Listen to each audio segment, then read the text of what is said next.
From downtown Milwaukee, welcome to Money Talk with Bob Landis. Each week, professional advisors from Landis & Company Investments discuss the latest financial developments, offering timely insight and long-term perspective. This is Money Talk for December 20th, 2024. Let's check the calendar. This one is a heads up for the guys. Stores will have extended hours this last weekend before Christmas. Bucks tickets are not great gifts for the wife. But it does say, I was thinking of you, even if it is the last minute. Speaking of the Bucks, they're home Saturday night with the Wizards and the day after Christmas with the Nets. And how about your Green Bay Packers? They're on national TV for the 5th week in a row. When another warm weather team, the New Orleans Saints come to Lambeau on a Monday night. Advantage Green Bay. And today's theme is weird animal stories. Let's start with a woman bringing an emotional support animal on the airplane. In this case, it's a 150-pound Great Dane that required his own seat. I know the feelings are going to be mixed on this, but really? A bear hunter shot a bear out of a tree, and the dead bear landed on the hunter, who also died. All right. Oh, goodness. Nature has a way of leveling the playing field. And finally, this is the last weird animal story of the week. Two Canadian men die after using bat poop to fertilize their marijuana garden. Apparently, bat poop can carry harmful fungus. You think? Okay, let's segue out of this to the podcast. Today we have Art Rothschild, Adam Baley, Joel Driesing, and wrapping up the week, here's Kyle Tetting. And what a segue it was, Max. Thanks, thanks for that setup. Maybe a bit of guano in the markets this week. Dow Jones Industrial Average down 2.3% on the week. The S&P down 2%, and the NASDAQ down 1.8% this week. A bit of a rough week with the Fed in focus in the middle of the week. However, for the year, the NASDAQ still up 31.2%, including dividends. The S&P up 25.8%.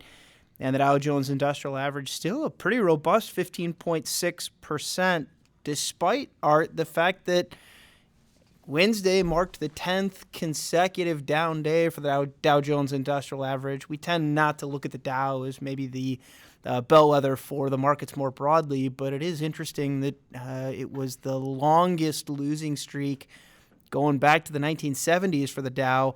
What do you make of what had been a rough stretch for markets, but especially for the Dow? Yeah, it was a fascinating week. Knowing I was going to be on the show, I spent time, of course, reading, listening to Chairman Powell talking about what he was going to be doing or what they had decided to do with respect to interest rates. This Dow thing that you've mentioned in your show notes and I commented on is sort of a reflection of really what's going on. It's an old index. It's 30 big old stocks, represents some large part of the economy, but not nearly as much or as broad of a swath as the S&P, and not nearly as modern a swatch as the NASDAQ. So here we have the NASDAQ setting records on Monday, while the Dow is in the middle of this streak, in which, as you pointed out, it only lost like 6 or 7% over that time period. So quite frankly, it's almost a non-event. It was something we were reading about every day. And as far as this week goes, as I commented on in some of my notes, it seemed pretty normal. I mean, to lose a couple percent at a point in time in which the S&P is still up, like you said, 26% for the year, the Dow's still up 16%, the NASDAQ's up 31%. It's been a great week. The only difference being a little volatility crept in, which is a good reminder to any investor that you shouldn't have all your money in the stock market at any one point in time. Diversify, balance, be cautious. Yeah, Adam, maybe earnings and interest rates the focus this week more than earnings with the Fed on tap. Wednesday was a rough day for the stock markets, and I'm not sure we got all that much new information. It seems like the market had largely priced in, at least the futures market had largely priced in what the Fed was discussing, and yet you get this big decline on Wednesday that clearly started when Jay Powell started talking. Yeah, the old adage, buy the rumors, sell the news sort of thing, and we saw that on Wednesday. Did we really get any new news on Wednesday? No, it was widely assumed that the Federal Reserve would modestly lower rates. They did. The new news that we did get, if you want to call it that, is just the Fed outwardly acknowledging that the economy is pretty strong and we just don't need that many rate decreases next year. And when we started this year, if you remember back in January, the market and Wall Street was hoping and dreaming and wishing for 7 rate decreases this year. That never happened. And Wall Street had to come back to reality, and it created a fair amount of volatility. And you saw some of that play out on Wednesday as well, because there was just a hope and dream that Wall Street would love to see some more rate decreases next year, and the Federal Reserve has penciled in 1, if not 2, rate decreases, and for the right reasons. Economic activity has been pretty good. Inflation is still cooling, but showing still a little bit of signs of stickiness. Consumers are widely healthy, so there really isn't any economic reason to lower rates. And then you had to see the market digest that in real time on Wednesday. Yeah, Art, I think I look at the yield on the 10-year Treasury as a bit of a sign of maybe what the market really thinks is coming. And you have the Fed that has not been afraid to cut. They certainly have changed the language on what's coming next. But the 10-year Treasury that's moved meaningfully higher in the last few months, settling in around 4.5, which, I think is a pretty reasonable place to be. But also, what does that maybe say about some of our longer-term thinking for bonds and for rates?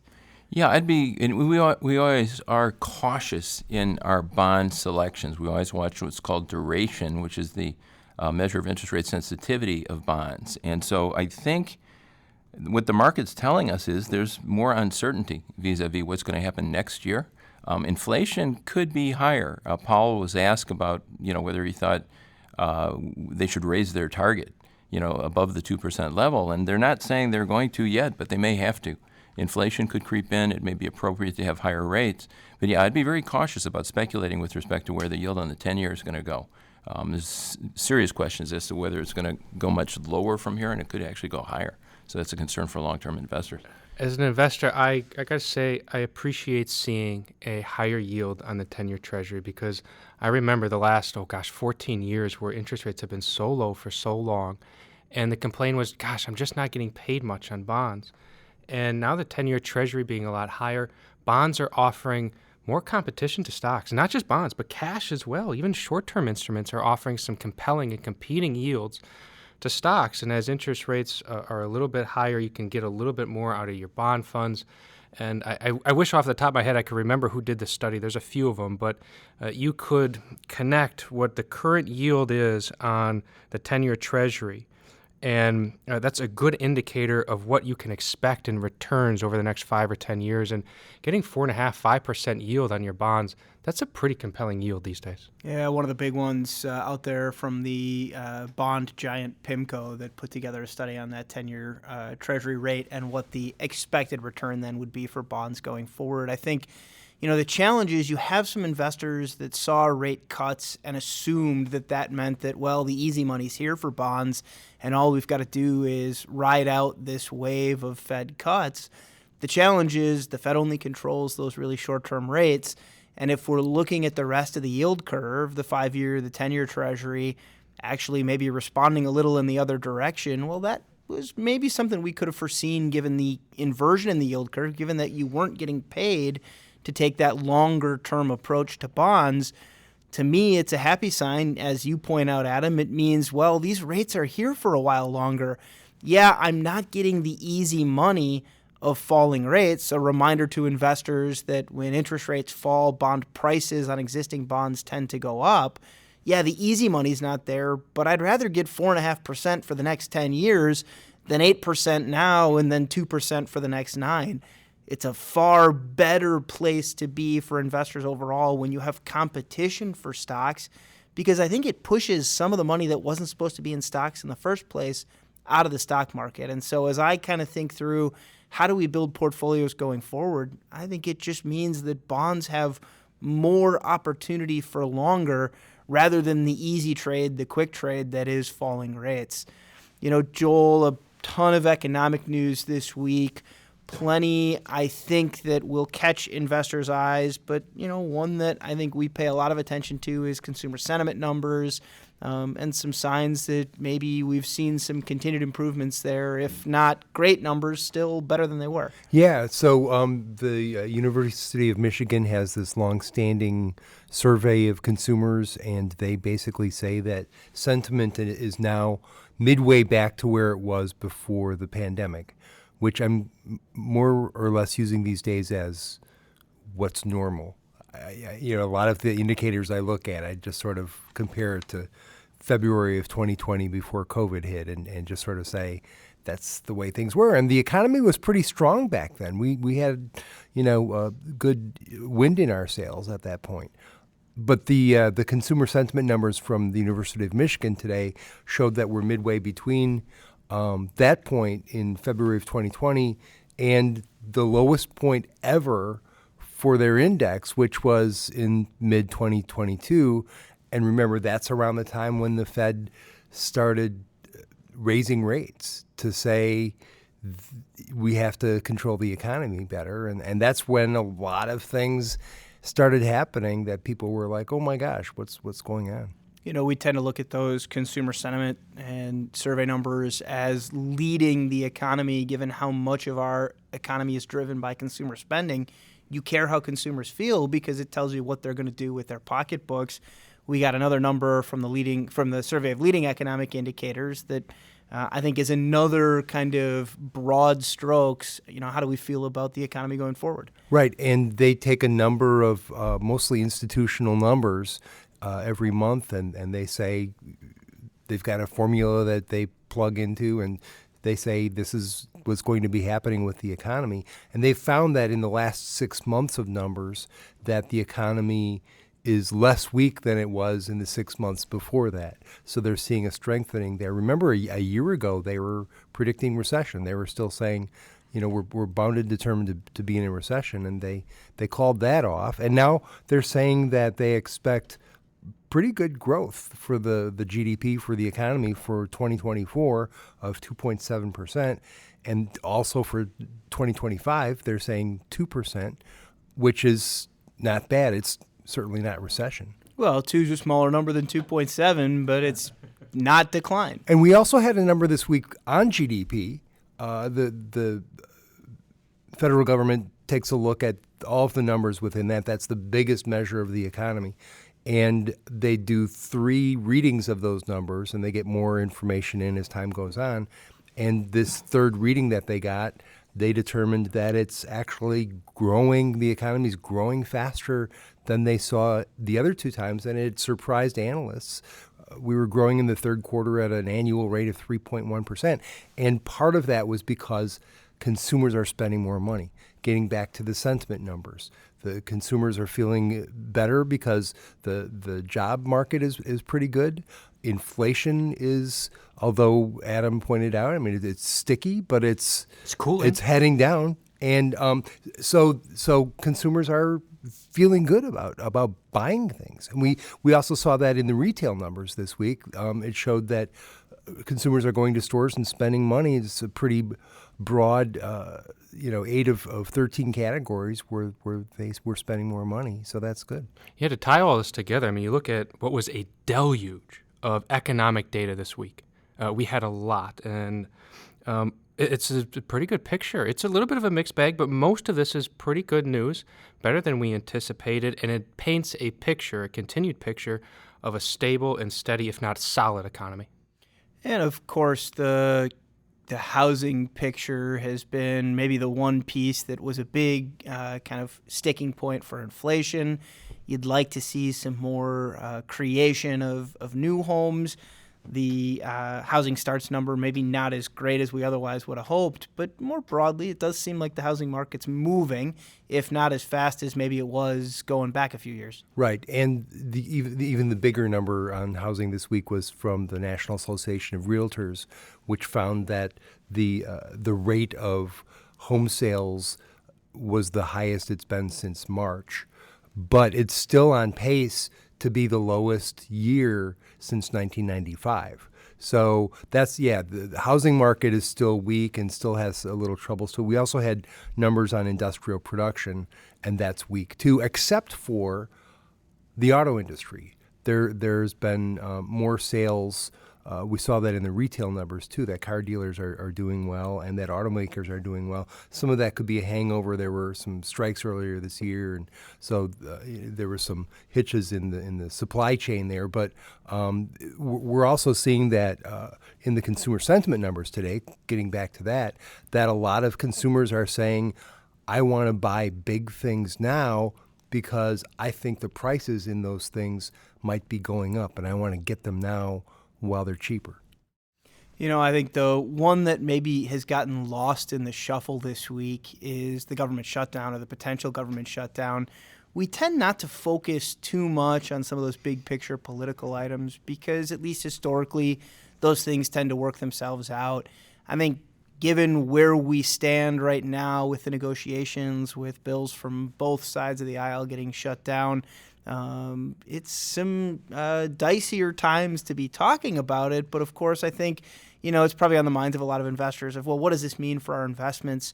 A reminder that a lot of the mandatory spending, things like Medicare and Social Security, don't terminate just because the government shuts down, if that is where we head. And of course, I think, still some time before we get to that point. But it is worth mentioning that, I think it would have been a bigger headline if not for everything else we were talking about this week. Speaking of government shutdowns, I'll just kind of share some wisdom I've learned over many years of doing this and having seen and had to invest through several government shutdowns. For one, even when the government's shut down, remember who's open for business. Corporate America. Businesses are open and they're making money. You don't own a share of the government, but you do own shares of businesses. And even if the government shuts down, businesses are open, making money.